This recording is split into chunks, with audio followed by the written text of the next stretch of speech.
like to call this meeting to order and state that this meeting is being held in compliance with the provisions of the Open Public Meetings Act, PL 1975, Chapter 231. It was properly noticed and has been posted and certified by the clerk. The fire exits are the door you came in and the door marked exit. Call the roll, please. Mr. Hopatcong. Here. Ms. Johnson. Here. Ms. Roberts. Here. Mr. Schindler. Here. Mr. Smith. Here. Mr. Young. Here. Mayor Francis. Here. Please join me for a moment of silent reflection.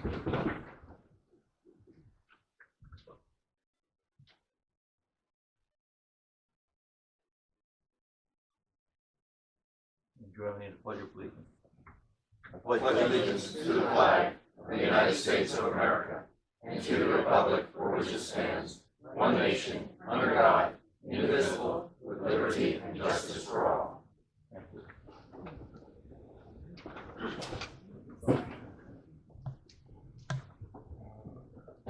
Proclamations, we don't have any. Committee reports, so I'll start with you, Don.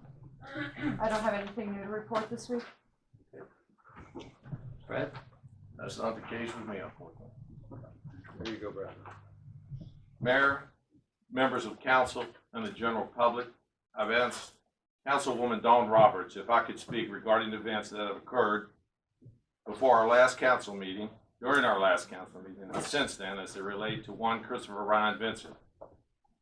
I'm advising that we are seeking a no contact order against Mr. Vincent as a result of learning of various threatening texts directed towards Councilwoman Roberts. We have handed over the information to the Hopatcong Police Department, who forwarded same for investigation by the Sussex County Prosecutor's Office. By way of background, this council is made up of volunteers who freely give of their time in an attempt to improve our town in numerous ways. Often it is a thankless task. In addition, a majority of the council also have spouses who volunteer their time as well as school board members, women's club members, high school band supporters, environmental commission members, church activities, and veterans affairs, just to name a few. For over a year, this board has suffered a total lack of respect and endured through a variety of baseless verbal attacks by a few despicable and shameful individuals, some of which are present here tonight. We often have politely refrained from direct confrontation out of respect to all. We have often not been shown the same. We have been accused falsely of breaking local law, state law, and federal law. There's even one father of a council candidate that stated loudly during our last council meeting that we are crooks, and has done so on other occasions at these meetings. Strangely enough, there's not been one shred of evidence presented by anyone to substantiate any of these wild and false claims. To reiterate, there's not been one indictment, not one arrest, not one arraignment, not one court appearance, and not one conviction. By way of contrast, Christopher Vincent, or Christopher Ryan Vincent, is a known criminal. What has he been charged of in the past? To name but a few: assault, terroristic threats, throwing bodily fluids at Department of Correctional personnel, violent behavior, resisting arrest, etc., etc. Other frequent members of the council's audience includes known sexual offenders and other law breakers. There are others who appear and speak regularly here for the sad fact that which to see their name in print on the minutes, or their mug on YouTube, or to promote their political agenda. Sadly, the other 99.9% of the good citizens of Hopatcong who are trying to put food on the table for their family and support their family are traditionally absent from our meetings. Therefore, we could easily get a warped sense of our community. But this is not going to happen on our watch. We welcome as a council all residents to come and advise us of their concerns at our meetings. However, they are few and far between. We waste our time and energy dealing with the same individuals over and over who are here to point out the obvious or try to have a gotcha moment. I'm now going to hand out a copy of these texts with his phone number marked out. You better go that way. Whatever council member needs. Put them out there. Mr. Fitzgerald, if you'd be so kind of set them out there in the center and anyone can have one. Pass them out. There's not enough for everybody, unfortunately. Just spread them out, though, if you could. These are sent by Christopher Vincent Ryan to another residence. I will not read them out loud as we are being broadcast, and I do not want underage individuals to hear these disgusting threats and statements. These statements could only come from a very sick and twisted individual. The local media can reproduce them within their own legal parameters. If it is legal, as determined by our legal counsel, I am asking that this council declare Christopher Ryan Vincent persona non grata of this and all future meetings based on what you have been given. In closing, I know Mr. Vincent just a little. It is my opinion, however, that he is being used by others in their attempt to promote themselves at his expense. Having said that, however, if you want to denigrate a Gold Star mother in the future, please feel free to come after me instead. Thank you, Mayor. Thank you. Rick? I actually have nothing. None? Yeah, a couple things. First of all, from the Recreation Commission, we had some conversation about the summer rec program. As I mentioned, I think a couple meetings ago, the prices are going to increase this year, mostly because of the state increase in the minimum wage. Two things that are notable with changes that they're making. They are making some other changes, but the two most notable is that the camp will be cut off at 200 participants this year. We just don't have the facilities to, for larger than that. Also, the last day for registration is June 25th. Also had some conversation about the Easter egg hunt, which I affectionately call the Easter egg cleanup. That's going to be April 5th with the rain/snow date April 11th. The field committee has scheduled their annual field walk for March 14th. And we also recognize a commissioner who's stepping down. Danette Swanson is leaving her post on the Recreation Commission. We recognized her, excuse me, Danette, I don't know the exact number of years, but she's been on the Recreation Commission for approximately 15 years. She's also been chairman for, I believe, about 5. So my thanks to Danette Swanson. From the Municipal Alliance, we talked about Girls on the Run. We're actually having trouble getting that program started. We're still looking for coaches, and right now there's only a few girls signed up. Hero Boys, on the other hand, they just had their registration Saturday. They're actually looking to repeat last year and have about 50 participants. That's not just from Hopatcong. That's several municipalities that Hero Boys encompasses. Seniors on our Wise, we're looking to get a game night for seniors. Not sure exactly what kind of games we're going to do. We're still working on that. And we're still working on high school students working with seniors on tech issues, trying to work out using the tech center. Project Graduation was there. We don't run Project Graduation, but we do help support them.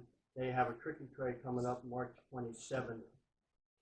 We're also working on some other school-based seminars for the upcoming spring.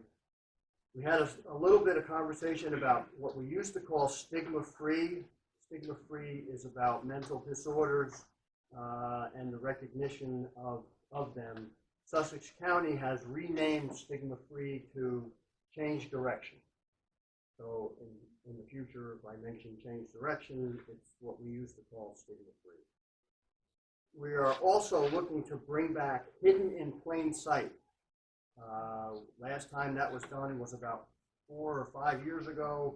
We did it in conjunction with the Sussex County Center for Prevention. What that is they come in and set up a mock bedroom, and you go into there and you try and figure out where children, teenagers would hide things. And it's quite an eye-opener. We did it here in the high school auditorium. It could have been better attended, and that's where really most of the discussion was, how do we get a better attendance? But it's rather eye-opening to find out some of the ways that humans are invented. And the last thing is we have 2 movie nights scheduled. First one is February 28th. The movie will be Frozen 2. And the second one will be March 13th, Friday the 13th. I think we're looking for something on slightly horror movie, without getting too crazy because it's mostly for children. And that's it. Thank you, sir. Right? I have a report from Chamber of Commerce. We got a lot of upcoming events. I'll start off and I'll try to be as quick as I can. Wednesday, March 4th is a Young Professional Speed Mentoring event. Tuesday, March 10th is the next Business to Business Breakfast. Wednesday, April 1st is the Expo at Crystal Springs. Tuesday, April 14th is the April Business to Business Breakfast. Thursday, April 23rd is Business After Hours. Thursday, May 7th is the next Business After Hours. Tuesday, May 12th is the May Business to Business Breakfast. And the big one of this year, which I'll be mentioning every time, is the Sussex County Day up at the fairgrounds on September 20th. Start the entries in if you're going to go. That's what I have. Thank you. Jennifer? I attended the State of the Hopatcong School District on February 6th with Superintendent Benedetto. We pretty much finished by, there's a lot. Finished by saying that there are 2 interested parties in looking at the Hudson Maxim property right now.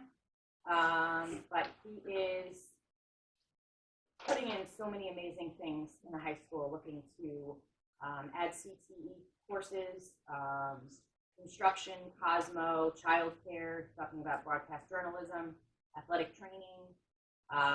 He also has 4 approved classes at the high school level that Seton Hall will actually accept at $100 a credit. And right now we have 8 classes that are transferable between the high school and Sussex County Community College for about $75 a credit. And he's working with those schools to add more. He's adding a ton of AP classes. He's revamping the curriculum. He's doing a lot of really great stuff over there. I also wanted to thank Dawn and Robin and Doreen for allowing PAC 88 to use the community center for our committee meetings. It's the second Tuesday of every month, so you know you have to come out and unlock for us. That's it. Thank you for that school report. That's important that people, you bring them up to date on that. That's a good thing. All right. Now we're at administrative report. I've sent everybody the copy of this meeting administrative report. Something key in that is towards the bottom is what we're focusing on and creating is a policy and procedure of background checking for all our volunteers that work on behalf of the borough, particularly as it relates to our summer programs. And we're also looking at the practice of anybody that uses borough property that has services they're providing on the borough property, that when they do their facility certifications and the liability certifications, that they vet that their volunteers, as well. So that's part of something that we're going to start doing in the near future. And to Councilman Young's comment about the minimum wage, the additional issue with minimum wage, not only is it rising, it was just till last year that we were required to provide minimum wage. Municipalities and governments were exempt from that for many years. And now that we are required to pay at least minimum wage, that's a requirement that we have, and it's going up as well. So to add to his comment about the summer league as well. It's going to go up every year. Every year it's going up. So, and that's it. Thank you, Mayor. I'll entertain a motion to open to the public. Second. All in favor? Aye. We'll open to the public. Welcome.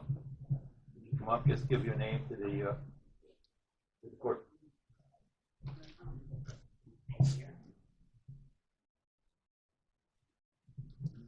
Hello, Vin Ritchie, 110 Staten Trail. I hope you don't feel like I'm up here trying to catch my 30 seconds worth of fame. But I do recall coming up here and voicing my concerns about the matter you brought up, and you guys all sat there and looked at me like I was a foreigner. I spoke to you at the market. You basically didn't commit to doing anything for me, so you told me you would handle nothing from a mayoral point of view, but from a man's point of view, you would take a look at what was going on. So I just want to say, misery really loves company that I almost sold my house this summer due to the harassment I received. On another note, this $90,000 the town got in the grant for people who were income eligible for improvements to their property. Can any of that money go to these people on Hudson who may be income eligible and not be able to afford the $6,000 sewer hookup? Because this is a improvement. Has anyone thought that that might open up that They're 90,000 aware to of it. these people? They're aware of it, everyone's been shown that if they're eligible. Has all the money been given out yet? No. Okay. No. Would these people be considered? If they're eligible, yeah, Okay. of course, absolutely. they will. So you are considering this as an improvement, the sewer project? I don't know, nothing's been written. I read it in the paper and it stated there are two options of taking out loans. It did not say Hopatcong got some grant money and if you're eligible, come down and talk We to don't make us. rules, federal government does. If they meet the criteria, they're good. You didn't tell the town and remind them that could have been an option is all I'm saying is, and I'm just clarifying it's an option. Anyone who listens to the meeting who's income eligible on Hudson can apply for this grant money. Thank you. More public?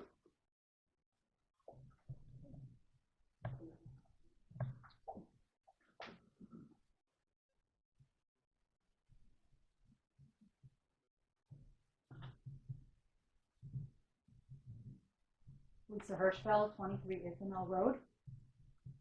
I just want to say that, number one, I echo Councilman Hopatcong's remarks from before regarding the way many people from this town have addressed this council.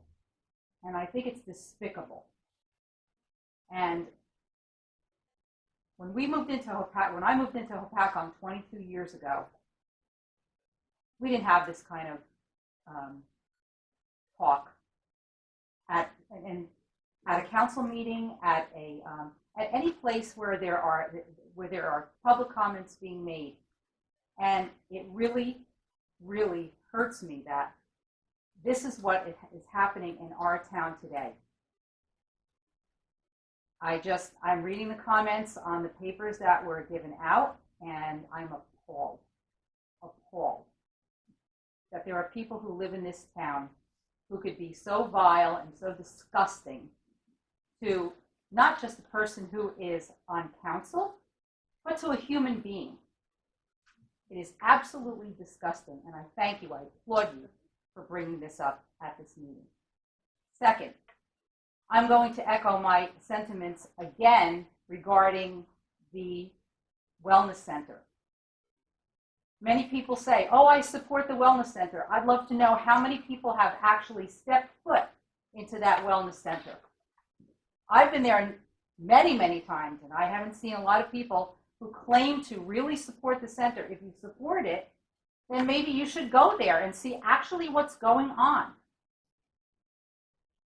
People come there for food who don't have enough money to buy food during the week, and they come to the pop-up market, and you cannot believe how happy and how grateful they are to be able to get food for the week.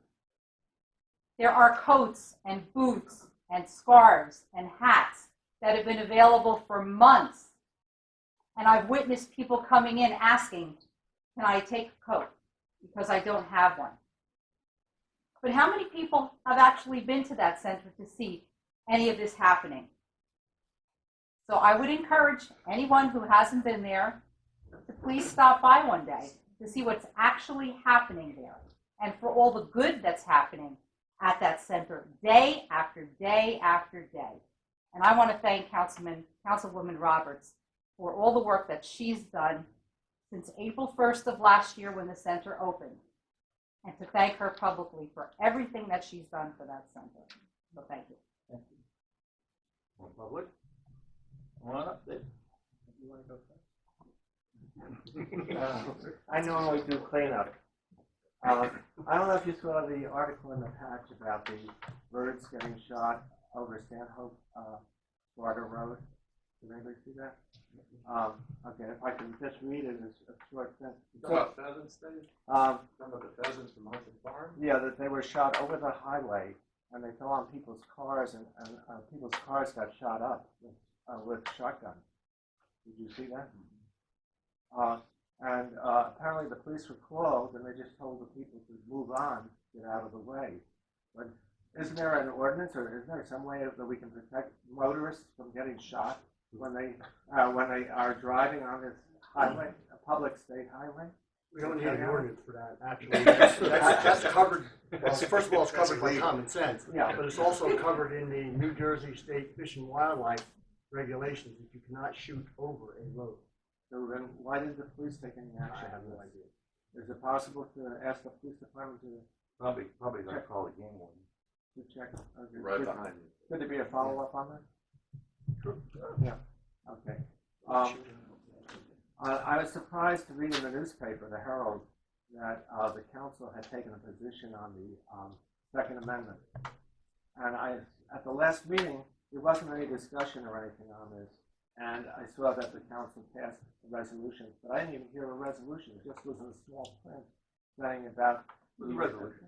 Pardon? There was a resolution. Yeah, but it wasn't discussed at all. And wouldn't you like to have a public give you an input on this? Because in other words, it seems to make sense if a neighbor or a stranger is threatening you to do violence to you with a gun, or someone's threatening to kill themselves, it would seem common sense that it wouldn't be so terrible for a judge to send a policeman to the person's house, temporarily take their guns so they can't kill the neighbor or somebody else, or shoot themselves, and then resolve it in court with an investigation. But it seems like with these gun issues, it's like anything that protects us from these crazy people with their guns, or and we see a lot of this in the newspapers.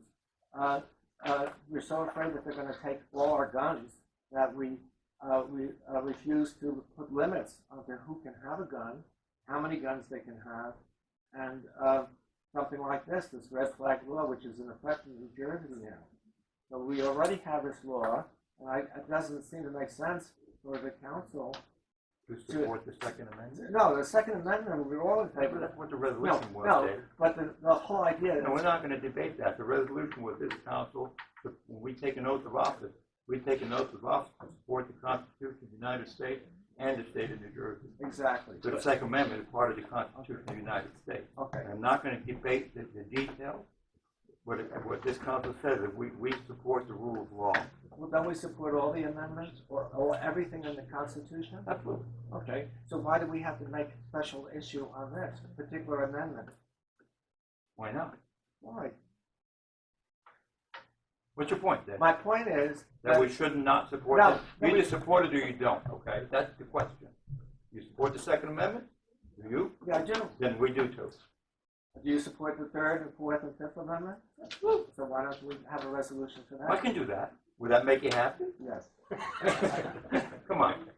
No, I just No, we're not gonna do the debacle that other people get into and debate all the little fine points. New Jersey, we support the New Jersey gun laws. Our police department support and enforce every law in the state of New Jersey, bar none.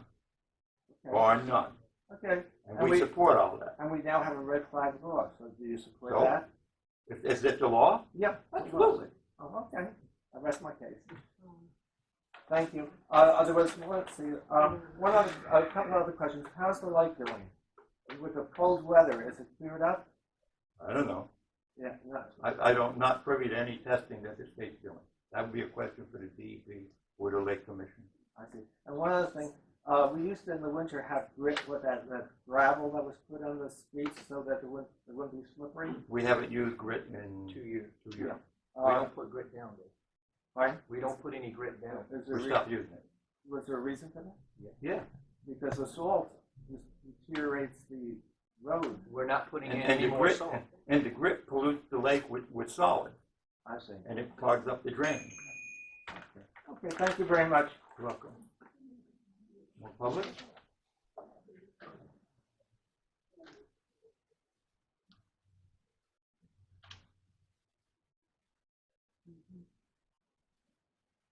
Good evening, Mayor Woods, Packer resident.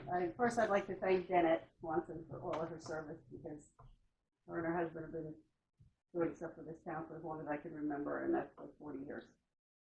Secondly, I'd like to say about the Wellness Center at Coffee with the Cops is going very strong. There's quite a few people that show up for that. It's doing a nice job. There's very good food. And I'd like to copy the bill list. So, whenever you get around to that, thank you. More public? Going what? Move to bring it back. Second. All in favor? Aye. Opposed? We're back. Approval of minutes. Minutes of the regular, minutes of the special meeting, January 31st, 2020. I'll move them. Second. Call the roll, please. Mr. Hopatcong. Yes. Ms. Johnson. Dean. Ms. Roberts. Yes. Mr. Schindler. Yes. Mr. Smith. Abstain. And Mr. Young. Okay, minutes of the regular meeting of February 5th, 2020. I'll move both of them together. Second. Call the roll, please. Mr. Hopatcong. Yes. Ms. Johnson. Yes. Ms. Roberts. Yes. Mr. Schindler. Yes. Mr. Smith. Yes. Mr. Young. Yes. Resolution 2020-46, approval of the bills list. Does anyone need anything out? Mayor, not hearing any, I will move the bill list in its entirety. Second. Call the roll, please. Mr. Hopatcong. Yes. Ms. Johnson. Yes. Ms. Roberts. Yes. Mr. Schindler. Yes. Mr. Smith. Yes. Mr. Young. Ordinances, introduction, ordinance 4/2020, auction of property. Consent agenda first. No, consent agenda, we don't have anything. Oh, okay. Sorry about that. Auction of property, this is introduction. Portion of block 50303, lot 4, in ordinance of the Borough of Hopatcong, County of Sussex, State of New Jersey, authorizing the sale of certain property owned by the borough and not required for public purpose, and more commonly known as a portion of block 50303, lot 4, Packwood Trail. I'll move it. Second. Ron has a question. The question was answered. I looked into You- the executive business. Okay. Call the roll, please. Oh, all in favor? Aye. Opposed? So moved. Final hearing, ordinance 1/2020, commercial store building amendment, an ordinance of the Borough of Hopatcong, County of Sussex, modifying section 1869F of the revised general ordinance of the Borough of Hopatcong. So moved. Second. I'll open it to the public for comment.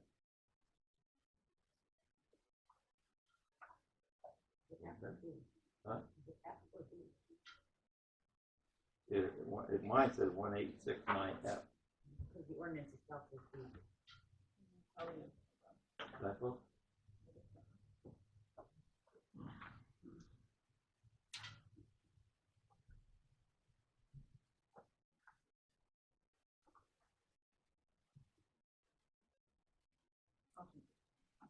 Is that?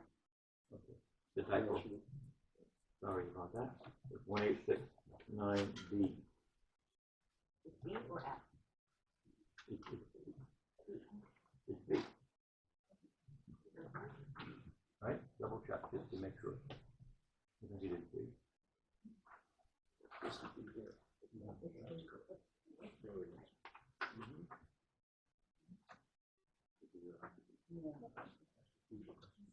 Is it B? It's B. Thank you. So, move it again? Yeah, move it again. It's B. Second. Okay. Now I'll open it to the public. Hearing none, I'll close it to the public and call the roll. Mr. Hopatcong. Yes. Ms. Johnson. Yes. Ms. Roberts. Yes. Mr. Schindler. Yes. Mr. Smith. Yes. Mr. Young. Yes. Ordinance 3/2020, fees for Hopatcong Market, and ordinance of the Borough of Hopatcong, County of Sussex, supplementing section 108-1 fees of the revised general code of the Borough of Hopatcong. So moved. Second. I'll open this to the public. Any comments or questions?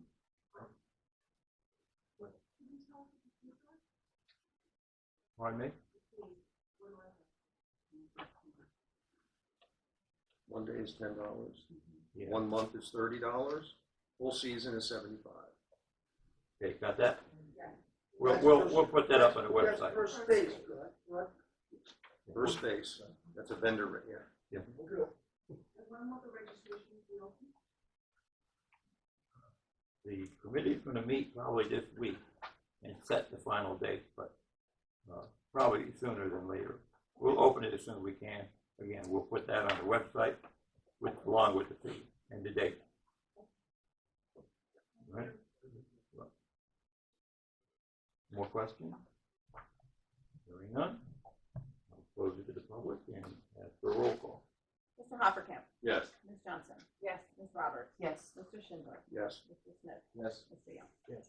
Okay, resolutions, R 2020-23, approval of CBA contract. What's the count pleasure on that? Everybody got a copy of those changes? I thought we were tabling. Okay, well, that's up to the council. If the council feels like they want to act on it, they can. They go on the table for more information or for more understanding and more time with the changes or proposed changes, that's fine. That's a pleasure of the council. I will support tabling it. I haven't seen it yet. I'll make a motion to table. Second. Call the roll, please. Mr. Hoppercamp? Yes. Ms. Johnson? Abstain. Ms. Roberts? Yes. Mr. Schindler? Yes. Mr. Smith? Yes. Mr. Young? Yeah, I'd really like to ask for that, so we're gonna have a special meeting for early next week. We'll have to advertise it, so I need, 48 hours? Okay, we'll advertise a special meeting for this. That will start with executive session, and then we'll go to open, and then we'll revisit this resolution at a special meeting. Is that clear, Councilor? That correct? So we'll do executive session, then we'll open the public, and we can take action. All right? Yes. We'll make sure we advertise that correctly. And that will give the council more time. Everybody should have a copy of all the changes. Everybody have a copy? And so you'll have more time to review that. Any questions, please call, so that when we do visit this, we can do a thorough job of it. Okay? Resolution 2020-47, outside lien redemption, block 41005, lot 1. Second.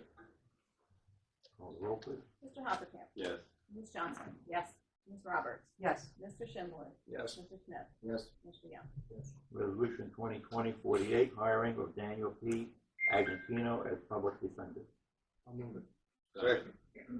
Call the roll, please. Mr. Hoppercamp? Yes. Ms. Johnson? Yes. Ms. Roberts? Yes. Mr. Schindler? Yes. Mr. Smith? Yes. Mr. Young?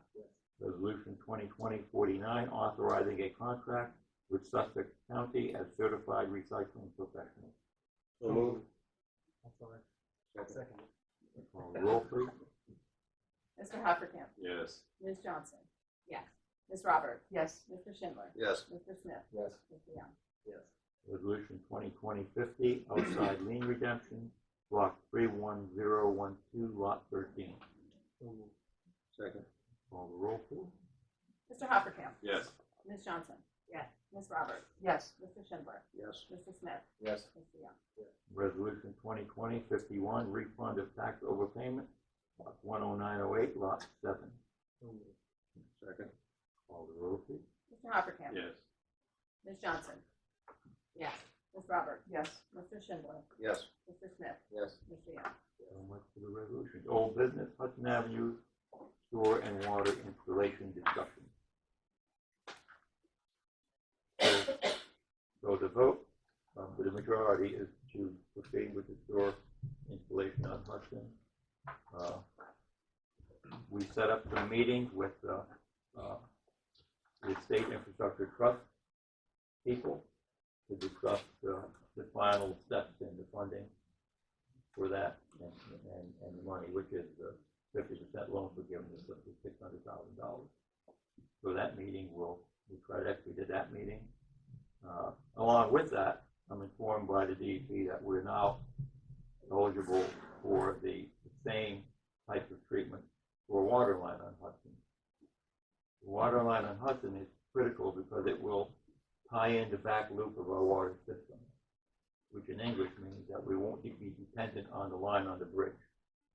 The line on the bridge, the brackets and that hold that line on there are in pretty bad shape.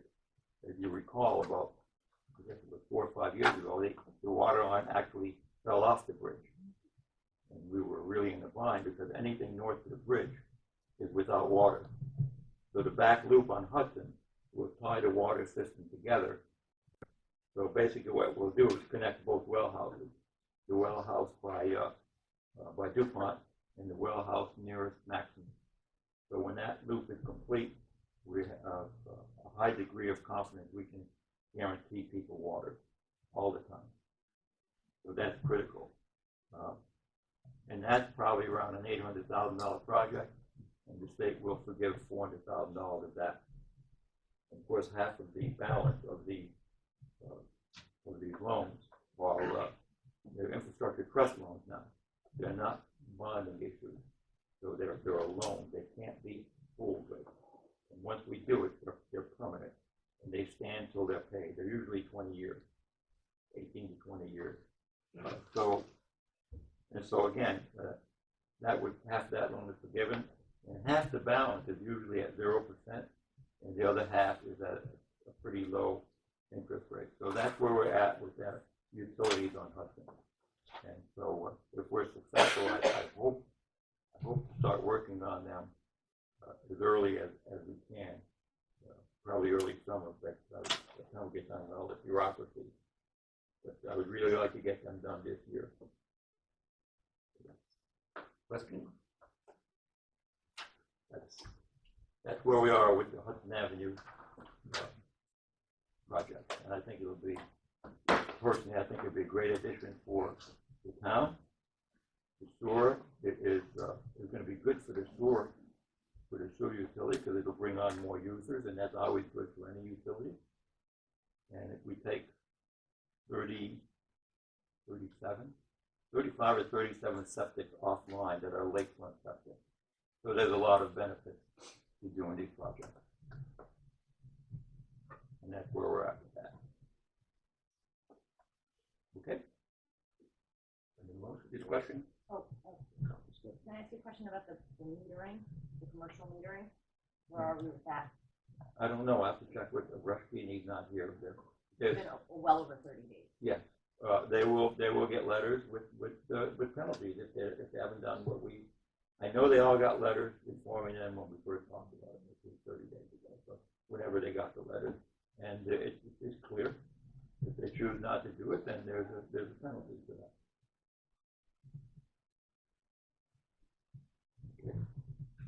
We get to my comment, which is really not that much, but we're still committed to working on the lake. The end of the month, I'll probably hear the results of our application for the grant for Crescent Cove. Crescent Cove, of course, is a focal point because, like I said before, it tests the worst from day one. It didn't pass the test, and it didn't pass the test on the last day that they tested it sometime in the middle of September or late September. So it's a perfect opportunity for us to move forward with it. As we do that, I will bring up the issue again with the State Department of Environmental Protection about triploid grass carp to control weeds. It's a natural control for weeds. I'd like to try a trial basis on a limited basis in Crescent Cove, but if they want somewhere else, it doesn't matter. So that's a very effective way to do it. And, you know, our governor talked about carbon footprint and electric cars, and here we have probably a very non-compliant diesel running around the lake mowing weeds. And so my proposition to our DEP and our governor would be, if you want to really affect the carbon footprint, avoid as much as possible using the diesels on the lake to mow the weeds and let the fish do it. They're cheap and they work for nothing. So that I'll frame it that way. and see what the response is to that. I've also asked the DEP to look into, and actually I've asked them to stop issuing herbicide permits to the lake. We use at least 23, maybe 24 different chemicals. 4 or 5 of them have the active ingredient of Roundup, which is glyphosate. So we're sitting around wondering where the phosphorus is coming from the lake, and we're dumping it in with weed killer. And so we created a giant mulch pile in the bottom of our lake, at least 400 acres worth. And of course, if anybody knows mulch piles, they generate nitrogen and also phosphorus. That's why it's good for your garden. So here we are talking about runoff and septic, and we've created a giant mulch pile which is contributing towards the problem in the lake. So it's a combination of many different things that are affecting the health of our lake. And I believe some of them we can control with a little bit of effort. I think we can easily control that. And so it's not comfortable to tell people you got to spend $8,000 assessment to put sewers in, and then there's a hookup fee, and then there's a quarterly fee. Of course there is, but that's going to increase property value, I'm sure. So you don't have to worry about your septic. And a lot of them septics are pretty old, and if they put a pressure test on them, they may or may not pass. And if they don't pass, we've got a bigger problem. Because by today's standards, you just simply can't put the traditional septic in there like you could in the 40s or 50s. It's not happening. So I think it's the benefit of the people that live on Hudson Avenue, and also the quality of life that people utilize our lake. So, and by the way, Chamber of Commerce the County Chamber of Commerce is arranging for 2 very large fishing tournaments on our lake. I forget the date. They're supposed to. County hasn't gotten those dates Yeah. yet. I'm going to get the details, but there's going to be one in early summer and one in the fall. And I think it's a compliment to our lake that people would even consider coming here. So it gives me more determination to make sure our lake is clean enough to come and fish in. And so that's a good driver for us to continue our efforts towards fixing the lake. I went to the HAB summit at Big West Hatchery. It was interesting. I asked the state representatives, every department was there, and I asked them to go back to Trenton and ask the commissioner, or whoever else is heading the DEP, to tell me what their plan is to help mitigate the problem in the lake. Aside from telling us we can't swim in it, we can't touch it, and we can't eat the fish. We already know that. So my question to the DEP is, what plan do you have to help mitigate it? I'm going to do aeration, biological treatment, and I'd like to know what the state's going to do, other than say it's the responsibility of the town. So my question, now I've got to come up with 1/3 of the money if we're fortunate enough to get the grant. So I want to know which third of the lake now I can manage. So what's fair is fair, but that will not stop the Borough of Hopatcong from continuing to improve the quality of our water and the quality of our life, because the lake is really our focal point. And if the lake is sick, we're in trouble. So that's what I'm saying, and I'm sticking to it. Thank you. Make a motion to adjourn. All in favor? All right, we're adjourned. Thank you all for coming.